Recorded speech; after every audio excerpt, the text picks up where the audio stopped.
Pilot হঠাৎ করে লক্ষ্য করে দেখে বিমানের ইঞ্জিনটা যান্ত্রিক ত্রুটি দেখা দিয়েছে, কোনোভাবেই ঠিক করতে পারতেছে না, যে কোনো মুহূর্তে বিমানটা ক্র্যাশ করবে। পাইলট মহা চিন্তিত হয়ে ঘোষণা করে দিলেন যে কোনো সময় বিপদ ঘটবে। বিমানবালা যারা আছে তারা চেষ্টা করছে সাধ্যমতে, যা যা প্রয়োজন সব তারা দেখিয়ে দিচ্ছে, শিখিয়ে দিচ্ছে। মানুষের কান্নার রোল পড়ে গেছে। আজকে মনে হয় জীবনের শেষ সময়, আর মনে হয় বাঁচব না, সবাই কাঁদতেছে। সেই মুহূর্তে পাইলট নজর করে দেখে উলাইকা জাযাউহুম আন্না আলাইহিম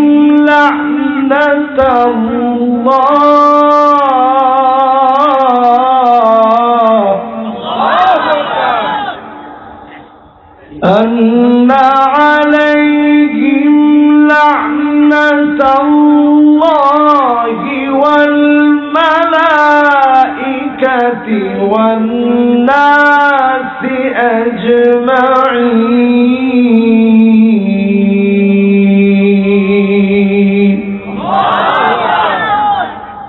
ইরশাদ হচ্ছে জমিনের মধ্যে এমন কিছু মানুষ আছে যাদের জন্য আমার আল্লাহর লানত, ফেরেশতাদের লানত, মানব জাতির লানত। এমন কিছু মানুষ জমিনের মধ্যে আছে না নাই? একটু চিন্তা করে হিসাব করে দেখেন আমার ভাইরা, কাদের জন্য আল্লাহর লানত, কাদের জন্য আল্লাহর পক্ষ থেকে নিয়ামত, কাদের জন্য আল্লাহর পক্ষ থেকে ভালোবাসা, কাদেরকে আমার মালিক ভালোবাসেন, কাদেরকে অপছন্দ করেন। হিসাব করে দেখেন।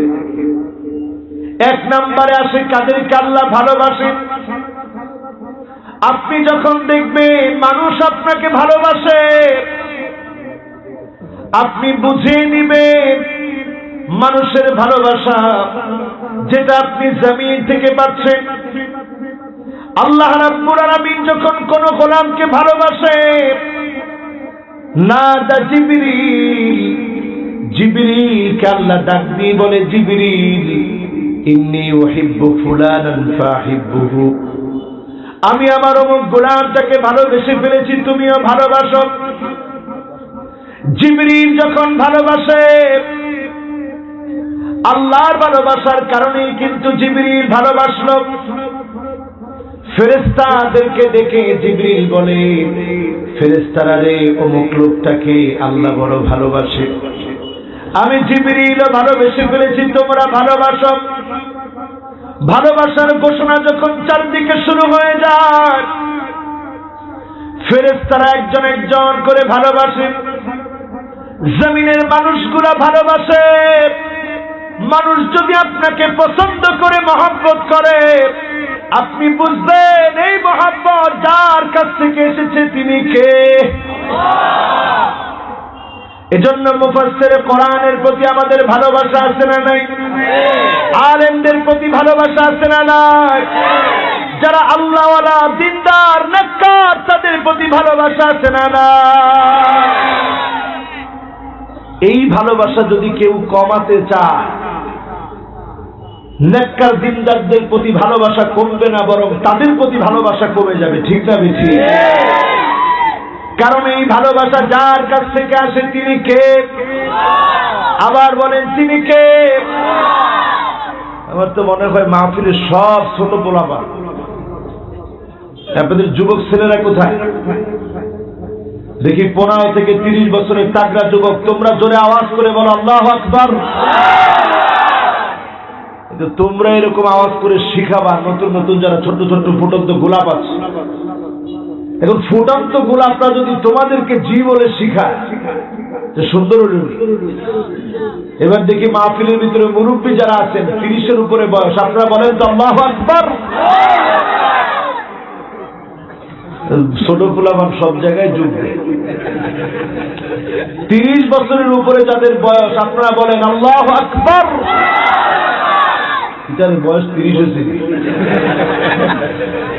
6-7 যে জুড়ে আল্লাহু আকবার করছে। এবার মুরব্বীরা কর আল্লাহু আকবার, এরপর আচ্ছা, এবার যারা বাচ্চা আছে একবারে বয়স 7-8, তোমার বয়স কত? 10 বছর। এই 10 বছরের আগ পর্যন্ত যারা আছে তোমরা একটু বলো তো আল্লাহু আকবার। তোমার 10 বছর নাকি তা? যাক আলহামদুলিল্লাহ, বোঝা গেল অনেকে এখনো ছোট থাকতে চায়। আবার অনেক মুরব্বীরা বুড়া হয়ে গেছে কিন্তু বার্ধক্যকে বয়সের ফ্রেমে ধরে রাখতে চায় না, চায় একটু জোয়ান হতে। এরকম লোক আছে না নাই? সবাই মিলে আল্লাহকে ডাক দিয়ে বলেন তো আল্লাহু আকবার। 1 নম্বরে যে আলামত দিয়ে বুঝবেন আল্লাহ আপনাকে ভালোবাসেন, সেই আলামত হলো আল্লাহ যখন ভালোবাসবে জমিনের মানুষগুলো আপনাকে ভালোবাসবে। রেজাল্ট হিসেবে যিনি জান্নাতি বানায় দিবেন তিনি কে? হাদিস শরীফের ভিতরে এসেছে কুল্লু করিবিন সাহলিন লাইন, যেই লোকটা জনপ্রিয়তা অর্জন করবে, নম্র ভদ্র হবে, দিনদার হবে, মানুষের কলিজায় স্থান করে দিবে, হারামাহুল্লাহু আলাইহিন নার, ওই নম্র ভদ্র মানুষের ভালোবাসা পাওয়া ব্যক্তি জীবনের গুনাহ মাফ করে জাহান্নামের আগুন হারাম বানায় যিনি জান্নাতি বানায় দিবেন তিনি কে? এখন চিন্তা করেন, এই যে আমরা এতগুলা মানুষ এখানে আসছি, এইরকম কিছু মানুষ আছে না? ডান দিক দিয়ে আসলে মানুষ বাম দিক দিয়ে যায় কি আছে না? তাইনে হাটে ডান দিক দিয়ে মানুষ হাটে আল্লাহ হুজুর তাইনের সাথে দেখা হইলে জিন্দিগি শেষ, এরকম লোক আছে না? নাই। তার মানে বোঝা যায় আপনি মানুষের ভালোবাসা নিতে পারেন নাই। বস্তুত পক্ষে মানুষের ভালোবাসা না পাওয়ার কারণে আল্লাহর ভালোবাসা আপনি অর্জন করতে পারেন নাই, ঠিক না বেঠিক? গেল 1 নম্বর। 2 নম্বরে আপনি কিভাবে বুঝবেন আল্লাহ আপনাকে ভালোবাসেন কিনা? 2 নম্বর আলামত হলো হুব্বুস সামাইল কুরআন। যেই লোকটা কোরআন পড়তে ভালোবাসে, শুনতে ভালোবাসে, আমল করতে ভালোবাসে, কোরআনটাকে সঙ্গী বানায় নেয়, ওই লোকটাকে যিনি ভালোবেসে ফেলেন তিনি কে? মোহাব্বত নিয়ে বলেন তিনি কে? এমন মুসলমান আমরা হয়েছি জীবনে কোনদিন কোরআন পড়লাম না, কোরআন বুঝলাম না, পড়ার ইচ্ছাও নাই। এমন মুসলমান যারা সামনে বসা আছেন চিন্তা করে দেখেন, ইতালির একজন পাইলট হঠাৎ করে লক্ষ্য করে দেখে বিমানের ইঞ্জিনটা যান্ত্রিক ত্রুটি দেখা দিয়েছে, কোনোভাবেই ঠিক করতে পারতেছে না, যে কোনো মুহূর্তে বিমানটা ক্র্যাশ করবে। পাইলট মহা চিন্তিত হয়ে ঘোষণা করে দিলেন যে কোনো সময় বিপদ ঘটবে। বিমানবালা যারা আছে তারা চেষ্টা করছে সাধ্যমতে, যা যা প্রয়োজন সব তারা দেখিয়ে দিচ্ছে, শিখিয়ে দিচ্ছে। মানুষের কান্নার রোল পড়ে গেছে। আজকে মনে হয় জীবনের শেষ সময়, আর মনে হয় বাঁচব না, সবাই কাঁদতেছে। সেই মুহূর্তে পাইলট নজর করে দেখে একজন ব্যক্তি গুনগুন গুনগুন করে কি যেন পড়ছে। পাইলট অবাক হয়ে গেলেন, গুনগুন করে তিনি কি পড়ছে? সবাই কান্নাকাটি করছে। এই মানুষটা এমন সাহসী কেমন করে হলো? পাইলট জিজ্ঞাসা করতেছে, ভাই আপনি কি পড়তেছেন? জবাব দেওয়া হলো, আমি আমার মহান মালিক আমার আল্লাহর কালাম তেলাওয়াত করতেছি। আমার কাছে মনে হয় এই গোলযোগের সময়ে অন্য কেউ আমাদেরকে বাঁচাতে পারে না, একমাত্র যিনি বাঁচাতে পারেন তিনি কে? কনফিডেন্স লেভেল দেখে পাইলট অবাক হয়ে গেছে। পাইলট সিদ্ধান্ত নিয়েছে, দেখি এখন কি হয়।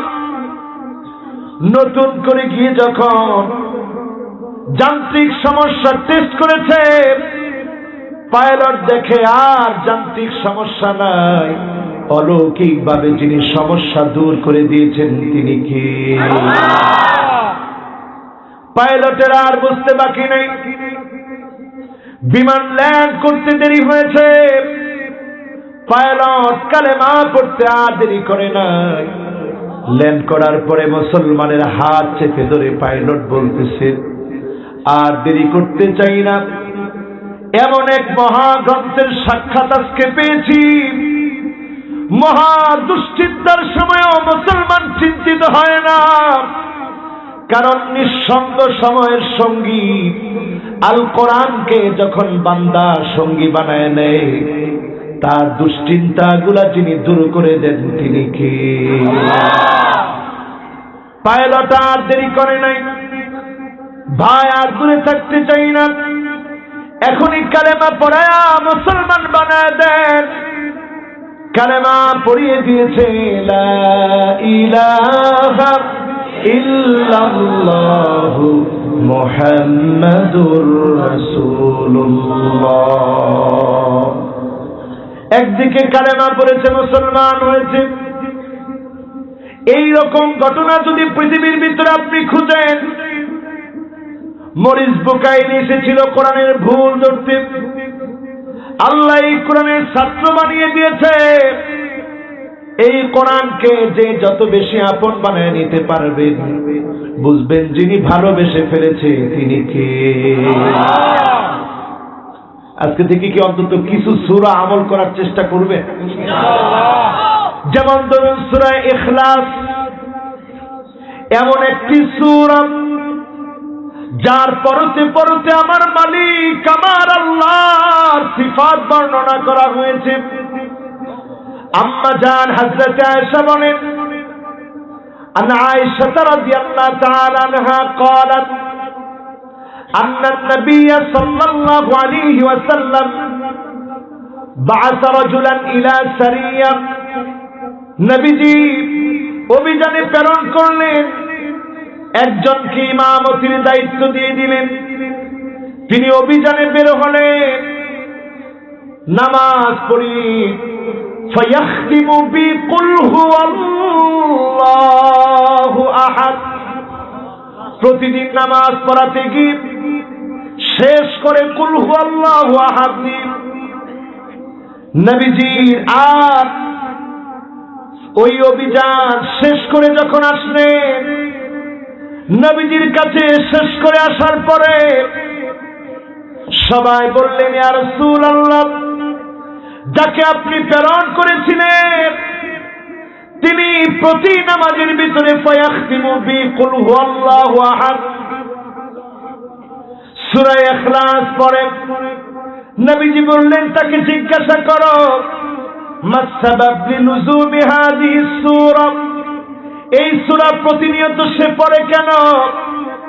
সাহাবী সাদামাটা জবাব দিলেন, বললেন, ইন্নী উহিব্বুহা, নবী গো আমি সূরাটাকে বড় ভালোবাসি। কেন ভালোবাসেন?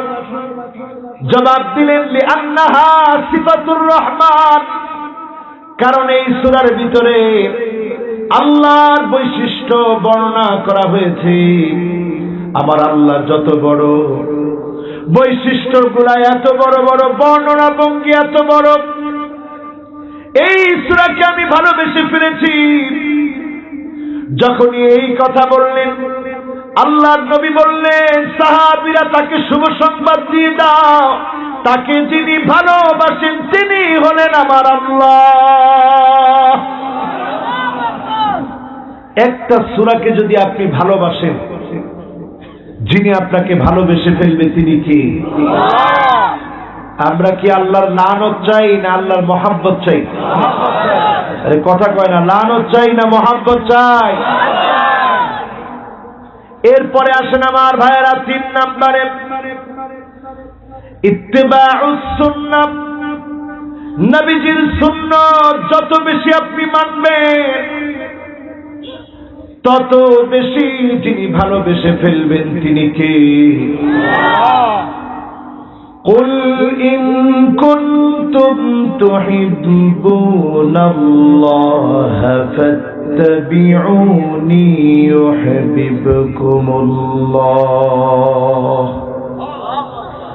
যদি আপনি নবীকে মানতে পারেন, সুন্নতের অনুসরণ করেন, এই মানার কারণে যিনি আমাকে আপনাকে মহব্বত করে ফেলবে, ভালোবাসবে তিনি কে? যিনি গুনাহ মাফ করে দিবে তিনি কে?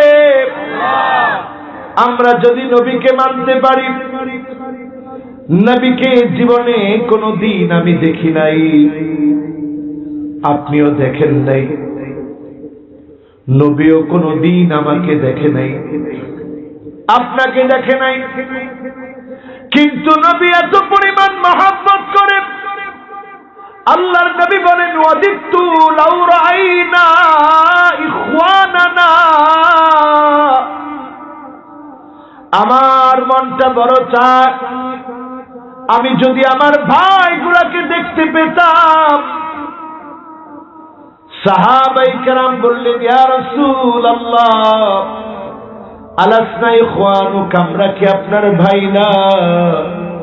আল্লাহর নবী বললেন না, তোমরা আমার ভাই না, বাল আনতুম আসহাবী, তোমরা আমার সাহাবী। আমার ভাই হবে তারা যারা অনেক পরে আসবে, অনেক দেরিতে আসবে, অনেক পরে যারা আসবে তারা আমার ভাই হবে। সাহাবায়ে কেরাম সঙ্গে সঙ্গে প্রশ্ন করলেন কেমন করে তাদেরকে আপনি চিনবেন? জীবনে কোনদিন তো তাদেরকে দেখেন নাই। আল্লাহর নবী বলছে আমি চিনব, গুররান মুহাজ্জালিন মিনাল ওয়াজু, ওজুর পানিগুলা যখন জগ জগ করে উঠবে, চকচক করে উঠবে, ওজুর পানির কারণে আমি নবী চিনব এটা আমার উম্মত। যখন আমি আমার উম্মতটাকে চিনব, শাফাত করব, উম্মতটা ধন্য হবে, রেজাত হিসেবে উম্মতের জায়গা আল্লাহর জান্নাতে হবে। বলেন আল্লাহু আকবার।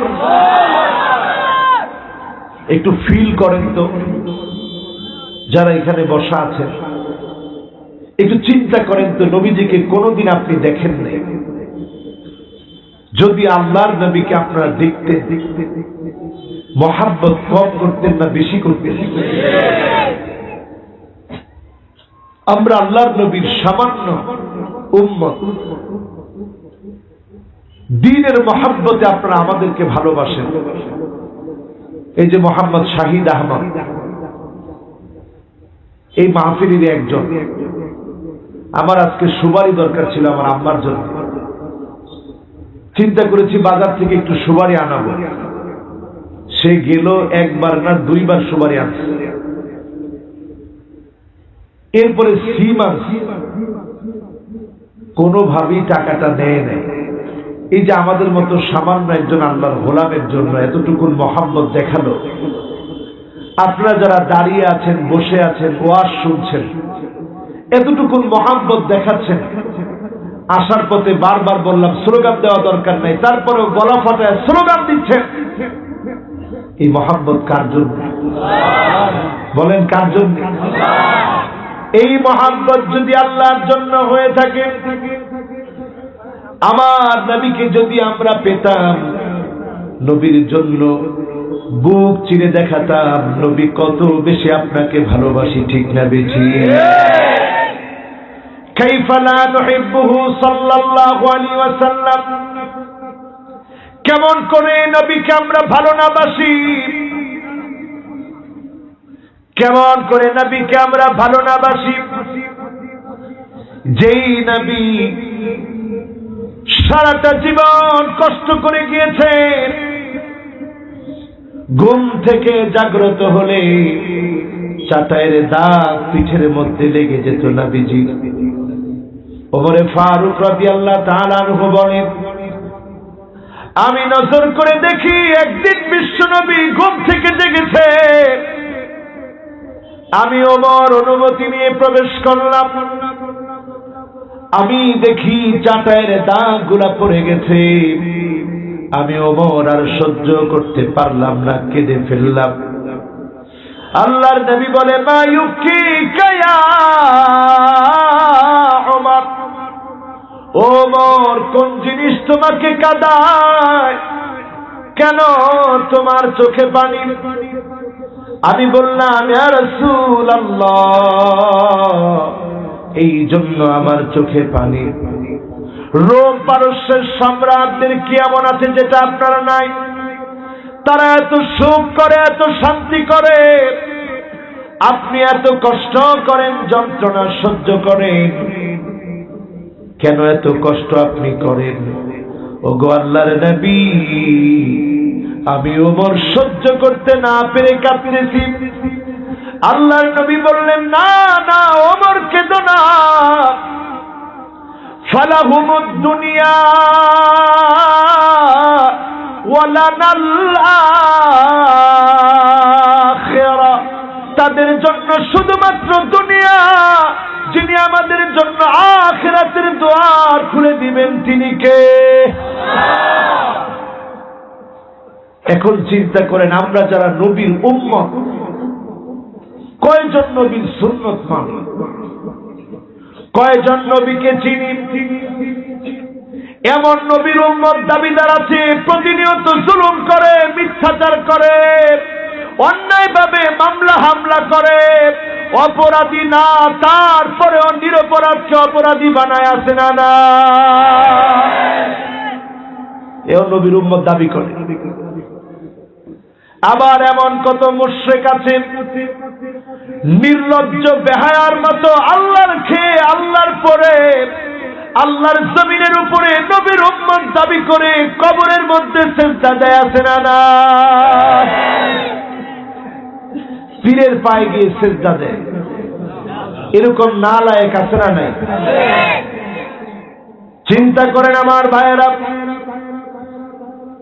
জেনা মানুষ করে গোপনে, মদ খায় গোপনে, সুদ খায় গোপনে, অন্যায় করে গোপনে, কিন্তু শিরক এমন এক মারাত্মক অপরাধ, ইন্না শিরকা লাযুলমুন আযীম, শিরকটা মানুষ প্রকাশ্যে করে, আর এই প্রকাশ্যের অপরাধে সবচেয়ে বেশি যিনি রাগান্বিত হন তিনি কে? নবীর উম্মত যারা এখানে বসলেন, নবীর সত্যিকার উম্মত হতে কি আমরা রাজি? কথা বলেন, রাজি? রাজি আছেন? সুন্নত মানতে রাজি আছেন? সাদ সালামি নামে নবীর একজন সাহাবী, সংক্ষিপ্ত আকারে দৃষ্টান্তটা দিয়ে ফেলি, লম্বা হাদিসের বর্ণনা। আল্লাহর নবী দেখেন সাদ সালামি কাঁদতেছে, নবী অবাক হয়ে গেলেন, সাদ সালামি কান্না করার কারণ কি? ইয়া রাসূলুল্লাহ, আপনার একটা সুন্নত মানতে পারি নাই, আপনি বলেছেন আন নিকাহু মিন সুন্নতি ফামান রাগিবা আন সুন্নতি ফালাইসা মিন্নি, বিবাহ আমার সুন্নত, এই সুন্নত থেকে যে মুখ ফিরায় নেয় সে আমার দলভুক্ত না। ওগো নবীজি, আমি কালেমা পড়েছি, ইসলাম গ্রহণ করেছি, মাসকে মাস ধরে ঘুরতেছি মদিনার প্রান্তে প্রান্তে, কেউ তার মেয়েকে আমার কাছে বিয়ে দেয় না। একদিকে আমি কালো, অন্যদিকে আমার টাকা নাই। আল্লাহর নবী বললেন, আসওয়াদ, মন খারাপ করার কোনো কারণ নাই। সাদ সালামি নামক সাহাবী, আল্লাহর নবী ডাক দিয়ে বললেন, সাদ সালামি, মন খারাপ করার কারণ নাই, মন ভেঙে ফেলো না রে সাদ, অমুকের কাছে যাও, আমার সালাম দিয়ে বলবা আর বলে দিবা নবীজি তোমার কন্যার সঙ্গে আমার বিবাহের ব্যবস্থা করে দিয়েছি। এমন সাহাবীর ঘরে পাঠালেন যিনি মদিনার ধনী সাহাবীদের একজন, তার কন্যা শ্রেষ্ঠ সুন্দরীদের একজন।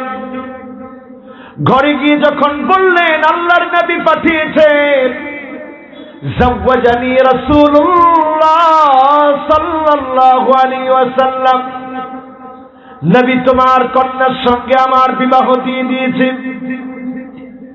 তিনি তাকায় দেখলেন একদিকে সাদ সালামি কালো সাহাবী, অন্যদিকে তাকা নাই। ফারাদ্দাহু রাদ্দান কাবিহা, খারাপ ব্যবহার করে পাঠিয়ে দিলেন। আর যার জন্য প্রস্তাব পাঠানো হয়েছিল সেই কন্যা শুনলেন আল্লাহর নবী পাঠিয়েছিল প্রস্তাব। বাবার সামনে এসে বললেন, আব্বা আন্নাজাহ আন্নাজাহ, জান্নাত জান্নাত জান্নাত ক্রয় করেন, নবী আপনার কাছে পাঠিয়েছে, জান্নাত দিয়ে পাঠিয়েছে, কেমন করে আপনি পাঠিয়ে দিলেন? জান জান আমি বিবাহে রাজি হয়ে গেলাম। আল্লাহ নবীর কাছে সাদ সালামি আবার ফিরে গিয়ে কাঁদতেছিলেন। সাহাবী এখন দৌড়ে এসেছে, ইয়া রাসূলুল্লাহ আমার ভুল হয়েছে, আমার কন্যা রাজি, বিবাহের ব্যবস্থা করেন। আল্লাহর নবী 400 দিরহাম মহারণা নির্ধারণ করলেন, অমুকের কাছে যাও, ওসমানের কাছে যাও 200 দিরহাম দিবে, আলীর কাছে যাও 200 দিরহাম দিবে। দুইজনই দিলেন, আরো বাড়ায় দিলেন। সুম্মা আতাহু ওয়া যাদাহু, বাড়িয়ে দেওয়ার পরে তিনি আল্লাহর নবীর কাছে আসলেন, নবী টাকা হয়েছে। নবী বললেন যাও বাজারে গিয়ে স্ত্রীর চক্ষু শীতল হবে এমন সুন্দর সুন্দর অলংকার গুলো কিনে আনো। বাজারের মধ্যে যখন গিয়েছি, সাদ সালামি কানের ভিতরে একটা আওয়াজ শুনলেন, আন্নাফির আন্নাফির, জিহাদের ডাক ছিল এটি। কানের ভিতরে শোনা মাত্র আর দেরি নাই, আকাশের দিকে ফারাফা রাসাহু ইলাস সামা, আকাশের দিকে মাথা উঠায় তাকালেন, আল্লাহকে ডাক দিয়ে বললেন, আল্লাহ আমার নবী জিহাদের ময়দানে যাবে, আমার নবী লড়াই করবে। আমি সাদ সালামি আমর ইবনুল আউফের কন্যা বিয়ে করব, মদিনার শ্রেষ্ঠ সুন্দরী কন্যা বিয়ে করব, বাসর রাত কাটাবো। আমার নবী যদি জীবনের শেষ সময়টা হয়, কাফের যদি নবীর কোনো ক্ষতি করে ফেলে, আমি সাদ সালামি কেমন করে আপনার সামনে দাঁড়াবো গো আল্লাহ। আর দেরি নাই, যেই টাকা নিয়ে এসেছিল স্ত্রীর জন্য গহনাগাটি কিনবে, ওই টাকাগুলা বাদ দিন, ওই টাকাগুলো বাদ দিন, সাদ সালামি তরবারি ক্রয় করলেন, বর্ম ক্রয় করলেন, জিহাদের জন্য বের হয়ে গেলেন। প্রাণান্তকর লড়াই শুরু হয়েছে। লড়াই করতে করতে এক পর্যায়ে কাফেরের আঘাত এসে লেগেছে, সাদ সালামি শহীদ হয়ে গেলেন। কেউ জানে না সাদ সালামি শহীদ হয়েছে। আল্লাহর নবী যখন সাদ সালামির কালো হাতটা দেখেছে, নবীজি দেখা মাত্রই সারা দেহ বর্ম দিয়ে আটকানো, শুধু হাতটা বের হওয়া। নবী দেখা মাত্রই বলতেছে এটা আমার সাদ সালামির হাত। কেমন করে আমার সাদ সালামি আসলো? আমার সাদ সালামি বাসর রাতে পুষ্প কাননে স্ত্রীর ঘরে থাকার কথা, আজকে কেন এখানে চলে এসেছে? আল্লাহ নবী তাকায় তাকায় কাঁদতেছে, মুবারক চোখ থেকে পানিগুলা ঝরঝর করে পড়ছে। সাহাবীরা দেখতেছে, কি মনে করে যেন নবীজির ঠোঁট থেকে মুচকে একটা হাসি ঝরে পড়ল। কি মনে করে যেন বিশ্ব নবী চোখটা সরায় ফেললেন। সাহাবীরা বললেন, ইয়া রাসূলুল্লাহ, কেন আপনি কাঁদলেন? কেনই বা মুচকি হাসলেন? কেনই বা চক্ষু ফিরিয়ে নিলেন? আল্লাহর নবী বললেন, সাহাবীরা শোনো, আমার সাদ একটা সুন্নত মানার জন্য এসেছিল, মাত্র একটা সুন্নত মানার জন্য এসেছিল। বারবার আমার মনে হচ্ছিল কি পরিমাণ ভালোবাসে আমার সাদ আমাকে। একটা সুন্নত মানতে এসে এত ঘুরে ঘুরে সর্বশেষ সব হয়ে গেল। আজকে বাসর রাতে থাকার কথা ছিল, কিন্তু আমার সাদ বড় মহাব্বত করে চলে এসেছে জিহাদের ময়দানে। আমি এটা মনে করে কাঁদতেছিলাম, মুস্কি হেসেছি এটা দেখে। আমর ইবনুল আউফের মেয়ে, দুনিয়ার সাধারণ সুন্দরী, আল্লাহর জান্নাতি হুরেরা আমার সাদ সালামিকে নেওয়ার জন্য পাল্লা লেগে লেগে সাদ সালামির পিছনে পিছনে আসতেছে। বলেন আল্লাহু আকবার। আমি নবী চক্ষু ফিরিয়ে নিয়েছি এই জন্য, আসতে গিয়ে জান্নাতি হুরদের জামা সরে যাচ্ছিল। আমি নবী চক্ষু ফিরে নিলাম। একটা সুন্নত মানার কারণে সাদের দাম আকাশ চুম্বি যিনি বাড়ায় দিলেন তিনি কি? সুন্নতের সাথে মহব্বত বানান। সুন্নত হচ্ছে নিয়ামত। সুন্নতের বিপরীতে যা আছে ওইগুলার উপরে লানত, ঠিক না বেঠিক? মহিলারা পর্দা করবে, এটা ফরজ। মহিলারা সাজবে, সাজাটা সুন্নত। তবে কোন সময় সাজবেন? স্বামীর সামনে সাজবেন। স্বামীকে আপনি সুন্দরী হিসাবে উপস্থাপন করবেন। নবীর স্ত্রীরা তা করত।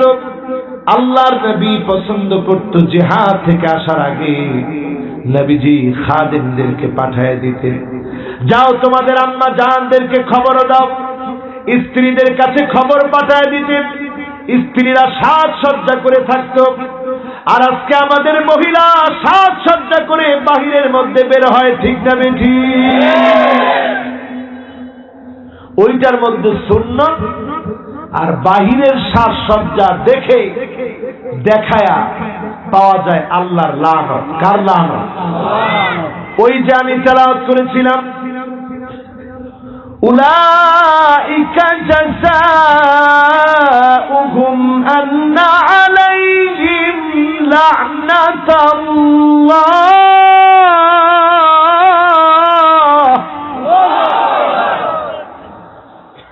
আন্না আলাইহিম লা'নাতাল্লাহি ওয়াল মালাইকাতি ওয়ান নাসি আজমাইন। সুন্নত মেনে পাওয়া যায় নিয়ামত, সুন্নতের বাহিরে চলে পেতে হয় লানত, ঠিক না বেঠিক? আমাদের মহিলারা দেখবেন আজকাল বুড়ো প্লাগ করে, করে কি করে না? কথা কয় না, করে। 10 মিনিট আছেন তো ইনশাআল্লাহ। গ্রুপ রাগ করে কি করে না? গ্রুপ রাগ করে আমার মহিলারা। তাকায় দেখবেন আমার তরুণেরা এখন চুল কাটে, ডানের দিকে চুল নাই, বায়ের দিকে চুল নাই, পিছনের দিকে চুল নাই, সামনের দিকে এক বিগত লম্বা লম্বা চুল এখন আছে না? না জিও আছে নাকি? যা কার কার আছে?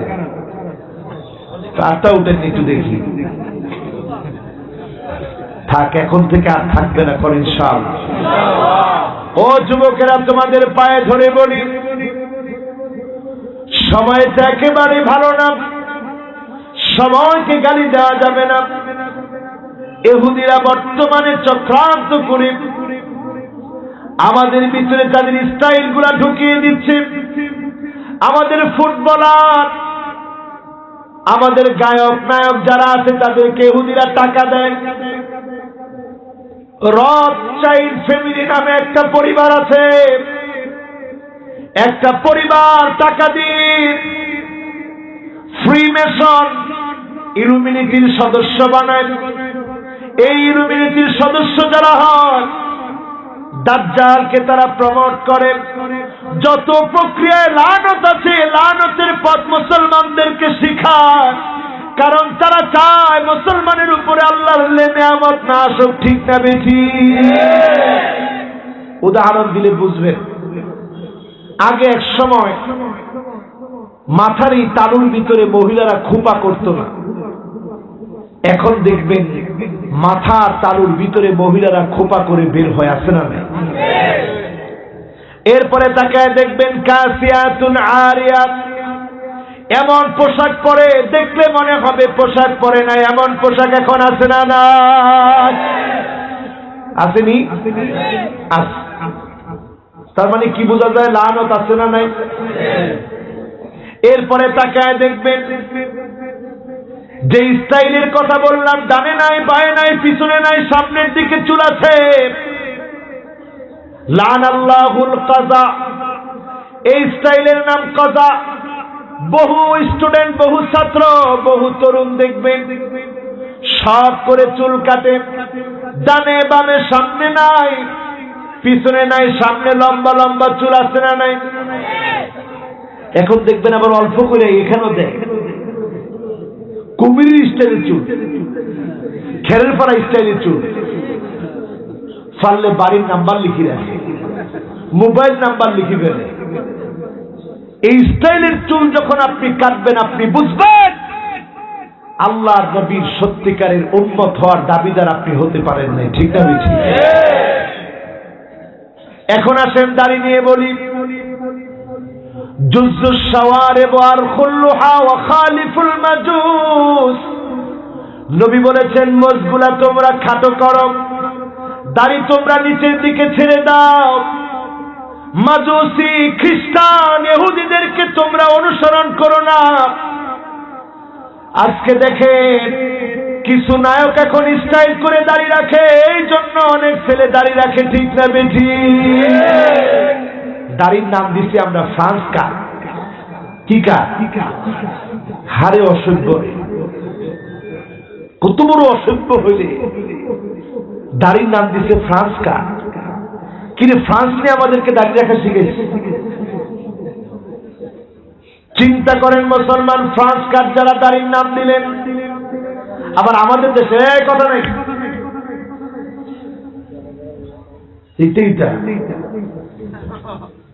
আল্লাহ আল্লাহ, কিন্তু আমি তো বুঝলাম না ভাই, ওয়াজ শেষ করে দিই। না না, এমন সময় নেই বাবা, ওয়াজের সময় শেষ। সারা না যেত, এটা কোনটা? আমার বন্ধু না নি, এরকম বন্ধু হইলে তো দুনিয়া শেষ, আখিরাত তো শেষ রে বাবা। কয় নাম্বার? সব ভুলাই দিছে, তাই কেমনে ওয়াজ করবো আমি জানি না। কয় নাম্বার?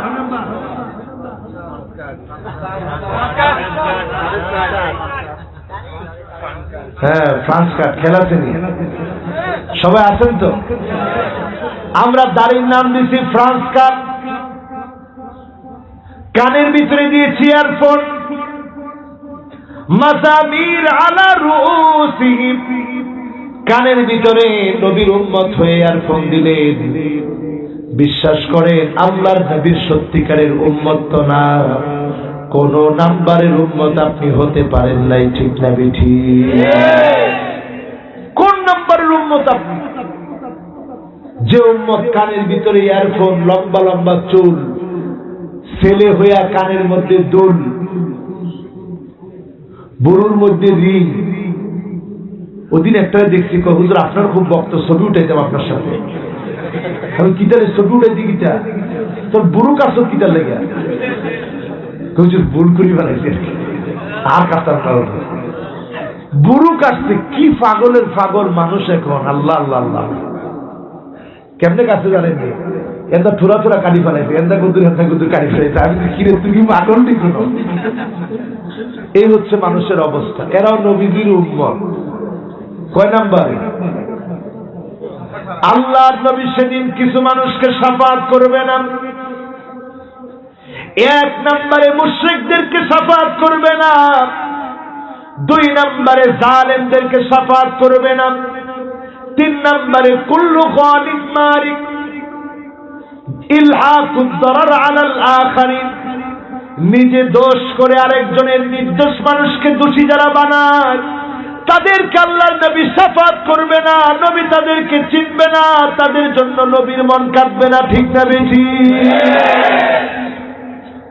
এরপরে সাহিবুল বিদআহ, যারা বেদাত করবে, বেদাতি, আল্লাহর নবী বলবেন সুহকান সুহকা লিমান গায়্যারা বাদি, দূর হয়ে চলে যা, দূর হয়ে চলে যা, তোর মতো বেদাতির জন্য আমার কোনো মায়া নাই।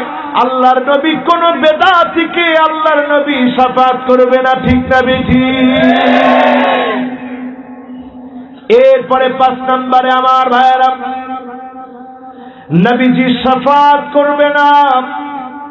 কোন মানুষকে নবী শাফাআত করবে না? ওই মানুষকে নবী শাফাআত করবে না মাইয়ুকাযযিবু বিশ-শাফাআহ, যে নবীজির শাফাআত চায় না, এমন কপাল পোড়া, হৃদয় মরা জাহান্নামী দুনিয়ার মধ্যে আছে না? মানি বাপের নাম আব্দুল্লাহ, হে মুসলমান হয়েছে, এই মুসলমান আছে, নামে মুসলমান, কিন্তু জীবনে কোনদিন নবীর শাফাআত কামনা করে নাই, তাকে আল্লাহর নবী শাফাআত করবে। আমার ভাইয়েরা, আমার বন্ধুরা, বলছিলাম আল্লাহ আপনাকে ভালোবাসেন কিনা বুঝবেন কয় ভাবে? একটু আঙ্গুলটা দেখান না সবাই, হাজার হাজার মানুষ, একটু আঙ্গুলটা দেখান। কয় ভাবে? আরো জোরে কোন কয় ভাবে? 1 নাম্বার বলছি, যদি আল্লাহ আপনাকে ভালোবাসে বুঝে নিবেন, যিনি আল্লাহ যখন ভালোবাসবে দুনিয়ার মানুষ ভালোবাসবে, দুনিয়ার মানুষ যখন ভালোবাসবে বুঝবেন যিনি ভালোবেসে ফেলেছে তিনি কে? কয় নাম্বার? 1 নাম্বার। এবার আঙ্গুলগুলো নামান। কয় নাম্বার? এরপরে 2 নাম্বারে আমার ভাইয়েরা, কোরআনকে যদি আপনি ভালোবাসতে পারেন বুঝবেন যিনি ভালোবেসে ফেলেছে তিনি কে? কথা কয় না? পারবেন নি? 3 নাম্বারে দেখবেন নবীর সুন্নাত আপনি কতটা মানতে পারেন। আপনার জীবন চলে যাবে মান শাবা শাইবাতান ফিল ইসলাম, কালেমার জন্য, দ্বীনের জন্য, ইসলামের বিজয়ের জন্য আপনাকে প্রয়োজনে আগুনে পুড়িয়ে ফেলা হতে পারে। আইয়ুলকা ফিন-নারি ফায়ুহরাক, আপনাকে যদি আগুনেও পুড়ায় ফেলে, আপনাকে যদি মেরেও ফেলে, জুলুম নির্যাতন করে, এক চুল যদি আপনি কালেমার পথ থেকে দূরে না যান, আপনি বুঝবেন যিনি আপনাকে ভালোবেসে ফেলেছে তিনি কে?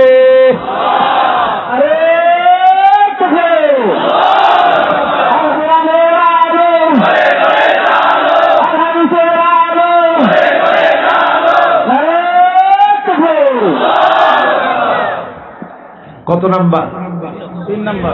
সবাই বলেন কত নাম্বার? নবীর সুন্নাত গুলা খুঁজে খুঁজে মহব্বত করবেন। নবী এখানে আতর দিতেন, আতর দেওয়ার চেষ্টা করেন। নবী মিসওয়াক করতেন, মিসওয়াক করার চেষ্টা করেন। আল্লাহর নবী যা যা করেছেন মাউদিয়ানিন নবী সাল্লাল্লাহু আলাইহি ওয়াসাল্লাম মিন কওলিন আও ফি'লিন আও তাকরিরিন আও সিফা খিলকিয়া আও খুলুকিয়া হাকীকাতান আও হুকমান হাত্তা আল হারাকাত ওয়াস সাকানাত ফিল ইয়াকযাতি ওয়া ফিল মানাম। আপনি যতগুলা কাজ আল্লাহর নবী করেছেন ওই কাজগুলো আপনি করেন, আল্লাহর নবীর কথা মতো আপনি চলেন, আল্লাহর নবীর সিরাত যা ছিল সুরত যা ছিল মানার চেষ্টা করেন। আল্লাহর নবী ইসলাম প্রতিষ্ঠার জন্য সংগ্রাম করেছে, আপনি সংগ্রাম করেন। যিনি আপনাকে ভালোবেসে ফেলবে তিনি কে? এবার আসেন আমার ভাইয়েরা, আর বাকি দুইটা। চতুর্থ নম্বরে আসি, আল ইবতিলা, যাকে আল্লাহ পরীক্ষা নেন। কখনো কখনো অনেক বড় বড় পরীক্ষা আসে। যত পরীক্ষা আসবে, মা ইউসিবুল মুসলিমা মিন নাসাবিন ওয়ালা ওয়াসাবিন ওয়ালা হাম্মিন ওয়ালা হুজনিন ওয়ালা গাম্মিন হাত্তা শাওকাতি ইউশাকুহা ইল্লা কাফারাল্লাহু বিহা মিন খাতায়া। যখন আল্লাহ পরীক্ষা নিবেন, বিপদে পড়ে যাবেন, মুসিবতে পড়ে যাবেন, এমনকি একটা কাঁটাও যদি বিধে, এই কাঁটা বিধার কারণে যিনি আপনার গুনাহ মাফ করে জান্নাতের জন্য কবুল করে নেবেন তিনি কে? পরীক্ষা যখন নেওয়া হবে আপনি বুঝবেন যিনি আপনাকে ভালোবাসতেছে তিনি কে। কিন্তু আমরা তো বড় দুর্বল, এজন্য আমরা আল্লাহকে বলি আল্লাহ, পরীক্ষা দিয়ে তো আমরা পাস করতে পারবো না।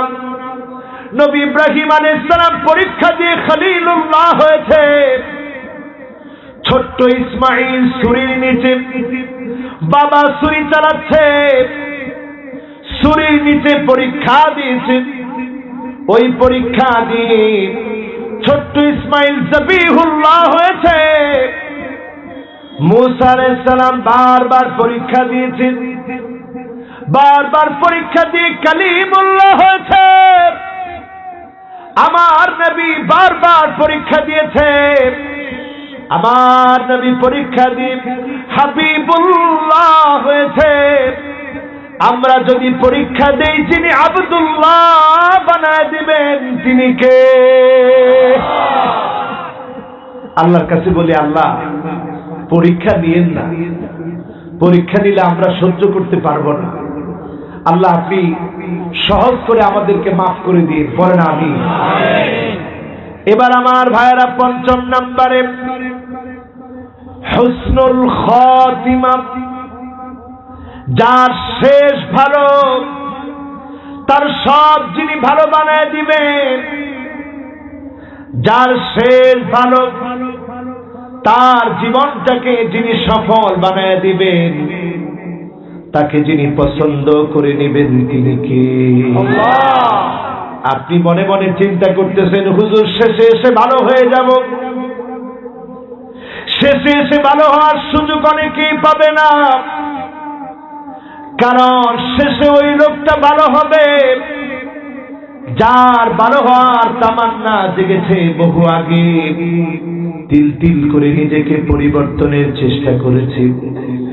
আজকে যারা মাহফিলে এসেছেন, নিজেকে যারা পরিবর্তন করতে চান, আল্লাহর লানত থেকে বাঁচতে চান, বুড়ো প্রাণ নিজের স্ত্রীকে বন্ধ করে দেন, বেপরদা ঘর থেকে বন্ধ করায় দেন, সন্তান কোথায় যায় খবর নেন, সন্তান কার সাথে মিশে খবর নেন। আপনি অন্যায় করে থাকলে মাফ চেয়ে ফেলেন, আপনি মদ খেয়ে থাকলে ছেড়ে দেন, সুদের সাথে সম্পর্ক থাকলে ছেড়ে দেন। যদি আপনি নিজেকে আজকের এখান থেকে বলতে পারেন আল্লাহ আমি আমার টাকা দিয়ে স্ত্রীকে বেপরদা হয় এমন পোশাক পরাবো না, সন্তানটাকে অপথে চলে, কুপথে চলে, মদ খায়, নেশা করে এমন সন্তান হিসেবে আমার সন্তানকে রাখবো না। প্রয়োজনে হাত ধরে বোঝাবো, যিনি আপনাকে মহাব্বত করে নেবেন তিনি কে? শেষ ভালো কেমন করে বুঝবেন? বুঝার জন্য বেশি দূরে যাওয়া লাগে না। নবীজি বলছেন এইভাবে বুঝবা, ইস্তামিলহু, আল্লাহ তার কাছ থেকে কোনো না কোনো একটা ভালো কাজ দিবেন। সাহাবীরা প্রশ্ন করলেন, ইয়া রাসূলুল্লাহ, কেমন করে বুঝবো ভালো কাজ আল্লাহ নিবেন? সঙ্গে সঙ্গে জবাব আসলো, আল্লাহর নবী বললেন, আইয়ুওয়াফিকাহু বিআমালিন সালিহিন ক্বাবলা মাউতিহি, মওতের আগে যিনি তাকে কোনো না কোনো একটা ভালো কাজ করার সুযোগ দিবে, তারপরে যিনি জবানে কালেমা নসিব করায় দিবে, লোকটা কালেমা পড়তে পড়তে দুনিয়া থেকে বিদায় নিয়ে নিবে। যারা আমার সামনে বসছেন, এতক্ষণ কথা বলে আমি 5টা ভাগ্য পরিবর্তনের আমল বলবো। কয়টা? একটু আঙ্গুলগুলা উঠান। কয়টা? সবাই উঠান। কয়টা? একটু হাতগুলা নাড়া দিয়া দেখান। কয়টা? আরো জোরে। কয়টা? সবাই হাত নাড়া দিয়ে বলেন কয়টা? এবার আঙ্গুলগুলা উঠায় রাখেন, হাতগুলা নামায়েন না। 1 মিনিটে বা 2 মিনিটে শেষ করব। 1 নাম্বার হলো, লা তারুদ্দুল কদা ইল্লা দুআ, যিনি ভাগ্য পরিবর্তন করেন, শুধু ভাগ্য বদলায় দেন যখনই আপনি দোয়া করবেন, যিনি ভাগ্য বদলায় দিবেন তিনি কে? আরো জোরে বলেন কে? কি করবেন? কথা কয় না। কি করবেন? দোয়া করলে যিনি ভাগ্য বদলায় দিবেন তিনি কি? কষ্ট হইতেছে হাত তুলে রাখতে পারবেন? তাহলে মনে থাকবে, কোন পীর টিনের কাছে যাওয়া লাগবে না। হক্কানি কোন আলেম অথবা পীরের কাছে আপনি দোয়া চাইতে পারেন, কিন্তু কোন পীর কিচ্ছু দিতে পারে না, যিনি পারেন তিনি কে? ইদা সাআলতা ফাসআলিল্লাহ ওয়া ইদা ইসতাআনতা ফাসতাইন বিল্লাহ, যার কাছে যাবেন যিনি দিবে, যার উপরে ভরসা করবেন তিনি কে? আল্লাহ। 2 নম্বরে, লা ইয়ারুদ্দুল কদা ইল্লাল বির, একমাত্র যেই কারণে ভাগ্য পরিবর্তন হবে তার মধ্যে আরেকটা কারণ হলো, মা বাবার সঙ্গে ভালো আচরণ করবেন।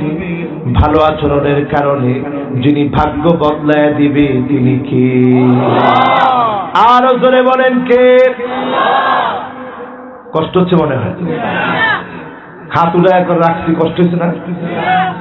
একটু নাড়া দেন। দিছেন? এই তো মাশাআল্লাহ, দেন নাড়া দেন। নাড়া দিছেন? এরপরে আমার ভাইয়েরা 3 নম্বরে, যেই কারণে আল্লাহ ভাগ্য বদলায় দিবে, 3 নম্বর কারণ হচ্ছে, যারা আমার সামনে বসা আছেন আত্মীয়দের খবর নেবেন। হাত নামায় ফেলান, মনে কষ্ট হইতেছে, খুব কষ্ট হইতেছে। কয় নাম্বার? 3 নাম্বার হলো সিলাতুর রহিম তাজিদু ফিল উমর, আত্মীয়তার সম্পর্ক বজায় রাখবেন, যিনি ভাগ্য বদলায় দিবে তিনি কি? আল্লাহ। এবার কয় নাম্বার? বনারে 2 মিনিট বন, শেষ। এবার আসেন আমার ভাইয়েরা, কয় নাম্বার? কথা কয় না। কয় নাম্বার? 4 নাম্বারে আমার ভাইয়েরা তাসবিহ। তাসবিহ পড়বেন। তাসবিহ পড়ার কারণে যিনি ভাগ্য বদলায় দিবেন তিনি কে? আল্লাহ। নবী ইউনূস আলাইহিস সালাম যখন মাছের পেটের ভিতরে তাসবিহ পড়া শুরু করলেন, লা ইলাহা ইল্লা আনতা সুবহানাকা ইন্নী কুনতু কুনতু মিনাজ-জালিমিন। তাসবিহ যখন পড়লেন, তাসবিহ পড়ার কারণে যিনি ইউনূস আলাইহিস সালাতু ওয়াস সালামের বিপদ কাটিয়ে দিয়ে মাছের পেট থেকে হেফাজত করলেন, তিনি কি? ওমানে আমি নিজে ওই জায়গা দেখেছি যেখানে মাছ উদ্গীরণ করেছে, ওনাকে মাছের পেট থেকে ছেড়ে দিয়েছে, ওই জায়গাটা দেখেছি। এবার আসেন পঞ্চম নাম্বার, সবাই খেয়াল করে শুনেন। কয় নাম্বার? জোরে কন্যা। শেষ কথা আমার ভাইয়ারা, শেষ কথা হলো সাদাকা, দান সদকা যখন করবেন, তামনাউ মাইতাতাস সুক। এই যে করোনা, এখন মানুষ মারা যায়, এই সময়টাই দান করার সময়। আপনি বলবেন হুজুর এখন তো এমনি বিপদে আছি, বিপদের সময়ে যখন আপনি দান করবেন, যিনি সামনে আপনাকে উত্তরণের পথ দেখাবেন তিনি কে? জোরে বলেন কে? শুধু উত্তরণের পথ না, তামনাউ মাইতাতাস সুক, খারাপ মৃত্যু থেকে আল্লাহ বাঁচাবেন। আর সেদিন আপনার আমলনামার উপরে একটা আমলনামা দাঁড়াবে, আল্লাহ বলবে মান আনতা, কে তুমি? বলবে আমি হচ্ছি দান। ইন্নাল আ'মাল তাফাওয়াত, আমলনামা উঠানামা করবে। সবচেয়ে উপরের দিকে যে আমলনামাটা থাকবে সেটা হচ্ছে আমার আপনার দান। জোরে বলেন আল্লাহু আকবার।